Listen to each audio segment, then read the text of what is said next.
آپ اپنا مال اپنی دولت کہاں پہ خرچ کر رہے ہیں، اس کا بھی جواب آپ کو اللہ تبارک و تعالیٰ کے پاس دے رہا ہے۔ آج کتنے ایسے نوجوان ہیں، سنیے، گرل فرینڈ کو ریچارج کرا کر دیتے ہیں۔ دنیا میں تو باپ آپ کا سوال نہیں کرتا، لیکن اللہ سوال کرے گا آپ کو۔ پیسہ ختم کرنے والوں، غلط چیزوں میں گٹکا کھا کر، پان کھا کر، تمباکو کھا کر اور نادانے شراب پی کر کہاں اپنے پیسہ کو برباد کرو، کہاں پیسہ کو لٹا رہے ہو۔ میرے بھائیو یاد رکھو، ایک ایک پیسہ کے بارے میں پوچھا جائے گا کہ آپ نے ایک چوندی، ایک پیسہ آپ نے کہاں پہ خرچ کیا تھا۔ ایک مثال دے دوں، اچھا یہ بتائیے، آپ لوگوں کے جھارکھنڈ میں لوگ یعنی نوجوان جو ہیں وہ بیڑی پیتے کہ نہیں پیتے؟ جواب دیجیے گا، سوئے ہوئے تو نہیں، بیڑی پیتے کہ نہیں پیتے آپ لوگ؟ بچہ پیتے ہیں، بچہ۔ اچھا بچہ بھی بیڑی پیتے ہیں ادھر؟ میں تو سنا ہوں کہ ادھر کے لوگ بڑے امیر ہوتے ہیں، جھارکھنڈ کے لوگ، کیونکہ یہ جھارکھنڈی مسلمان بڑے امیر ہوتے ہیں ہمارے بہاریوں سے۔ بھائی اپن بیڑی کیوں پیتے ہیں؟ بھائی اللہ نے پیسہ دیا ہے، دولت دی ہے، سگریٹ پیا کیجیے، بیڑی پیتے ہیں، بیڑی بھی پینے کی چیز ہے، سگریٹ پیجیے، دن میں 14 سگریٹ پیجیے، کیونکہ دنیا میں تو آپ سے کوئی پوچھے گا نہیں نا۔ سگریٹ پر پیسہ ختم کرنے والوں، کل قیامت کے روز اللہ تبارک و تعالیٰ آپ سے پوچھے گا، آپ سے سوال کرے گا کہ بتاؤ۔ اور دنیا میں ایک مثال دے دوں نا، آپ کے نیما کلا کے ایک نوجوان میں جب آ رہا تھا نا، یہاں پہ جو عید بھاٹا ہے وہاں پر بیٹھ کر کچھ لوگ، کچھ نوجوان بیٹھ کر چپکے سے بیڑی پی رہا تھا، میں اوپر سے دیکھ رہا تھا۔ ابھی کی بات، آج کے رات کی بات کر رہا ہوں میں۔ سنیے، آپ کے نیما کلا میں ایک نوجوان ہے، بیڑی پی رہا ہے، سگریٹ پی رہا ہے۔ اب امام صاحب جو راستے سے گزر رہے ہیں تو امام صاحب ان سے پوچھتے ہیں، اے سن، کیا امام صاحب لڑکا سگریٹ پی رہا تھا؟ ہاں پی رہا تھا۔ لکائے کو پی رہا تھا تو آپ کو کیوں تکلیف ہوتی ہے؟ آپ کے باپ کا پیسہ ہے، میرا باپ کا پیسہ نہیں، کیوں؟ آپ کون ہوتے بولنے والے؟ دنیا میں جواب آ رہا تھا۔ دنیا میں اگر آپ کسی سے پوچھیں گے، ارے کم وقت ان چیزوں میں، فالتو کی چیزوں میں پیسہ کیوں خرچ کرتے ہو؟ جواب آ جائے، فوراً آپ کو جواب آ جائے گا، تیرا باپ کا پیسہ ہے، تجھے دیا آ رہی ہے، تیرا باپ کا پیسہ ہے، تجھے پریشانی ہو رہی ہے۔ ارے میرا پیسہ جہاں چاہوں خرچ کروں، تو ہوتا کون ہے بولنے والا؟ لیکن نوجوانوں، دنیا میں تو آپ یہ کہہ کر جواب دے دیتے ہیں نا، لیکن کل قیامت کے روز جب آپ سے یہی سوال پوچھا جائے گا اللہ کی طرف سے، جب آپ سے یہی سوال پوچھا جائے گا کل قیامت کے روز آپ سے کہ بتاؤ تم نے دنیا میں اپنے پیسے کو کہاں پہ خرچ کیا تھا، اپنی دولت کو کہاں پہ لٹایا تھا؟ میرے بھائیو، کیا اللہ کو بھی جواب دیں گے جو دنیا میں جواب دے رہے ہیں؟ کیا اللہ کو جواب دے سکتے ہیں آپ؟ کیا اللہ کو کہہ سکتے ہیں یہ؟ نہیں کہہ سکتے۔ اس لیے پیسہ کو ایسی چیزوں میں اور ایسی جگہ پر خرچ کیجئے کہ میرے بھائیو، تاکہ کل قیامت کے روز اللہ تبارک و تعالیٰ کو آپ اس کا صحیح حساب دے سکے۔ تو 5 ہو گئی، اب آئیے پہلا میسج ہو گیا، دوسرا میسج میں نوجوانوں کے لیے دے کر جاتا ہوں۔ دوسرا میسج، کیونکہ میرا مضمون ہی آج میں نے آپ کو ان کے سامنے دیا ہے لاسٹ ٹائم میں کہ نوجوانوں کے نام چند اہم پیغام۔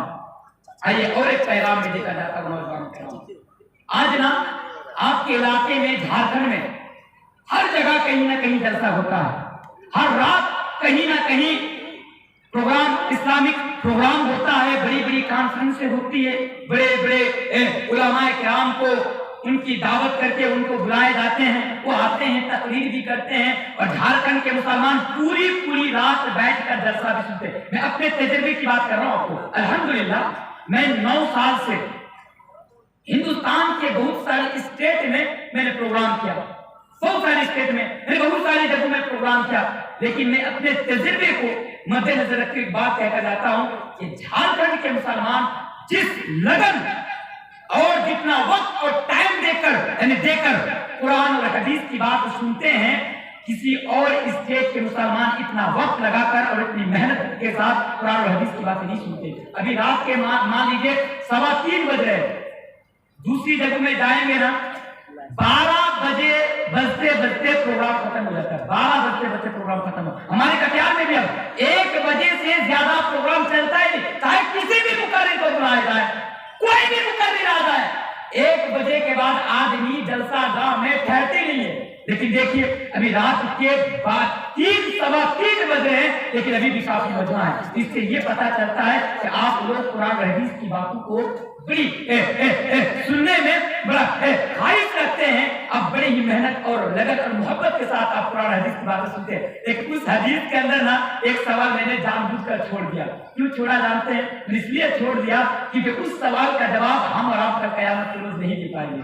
اس سوال ان میں سے ایک سوال یہ بھی پوچھا جائے گا, ہر بندہ سے پوچھا جائے گا کہ بتاؤ تم نے دنیا میں جو علم حاصل کیا تھا, تمہارے پاس جو دین کی نالج تھی, تم نے جو دین کے بارے میں سنا تھا, سیکھا تھا, جانا تھا, جلسے میں جا کر علماء کی زبان سے تم نے جو تقریریں سنی تھی, بتاؤ ان تمام باتوں پر تم نے کتنا عمل کیا تھا.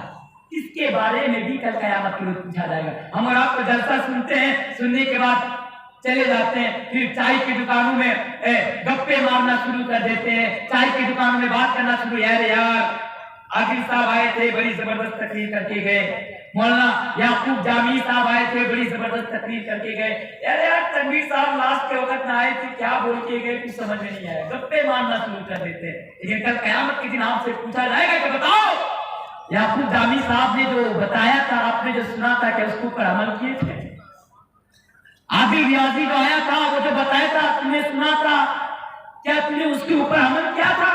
کل قیامت کے دن اس کے بارے میں پوچھا جائے گا. میرے بھائیوں, تو جو میں بتانا چاہتا تھا کہ ہر رات کہیں نہ کہیں, ہر روز کہیں نہ کہیں جلسہ ہوتا ہے, لیکن اس کے باوجود بھی ہم اور آپ گناہوں سے نہیں بچ پاتے. مجھ سے پہلے بھی میرے بھائی عادل ریاضی نوجوانوں کے تعلق سے بیان فرما رہے تھے. ہر یہاں پر شاید یہ 72واں جلسہ ہے, 40واں, اللہ اکبر, یہ 40واں جلسہ ہے. 40 سال سے ہر سال نیما کلا میں جلسہ ہوتا ہے اور آپ لوگ آتے ہیں اور قرآن حدیث کی باتیں سنتے ہیں. مجھے بتائیے کیا نیما کلا کے اندر کوئی تبدیلی آئی ہے؟ کیا کوئی چینجنگ آئی ہے؟ کیا کوئی بدلاؤ آیا ہے؟ ہر رات کو سنتے ہیں نہیں, ہم تو سنتے ہیں ساتھ قرآن حدیث کی باتیں. علماء آتے ہیں رات کے 3 بجے ہمیں آپ کو میسج دے کر جاتے ہیں. ہر سال کوئی نہ کوئی مقرر نوجوانوں کے تعلق سے بیان کر کے جاتے ہیں, لیکن کوئی مجال ہے کہ ہمارے نوجوان غلط کاموں سے بچ جائے؟ کیوں نہیں بچ پاتے ہمارا نوجوان؟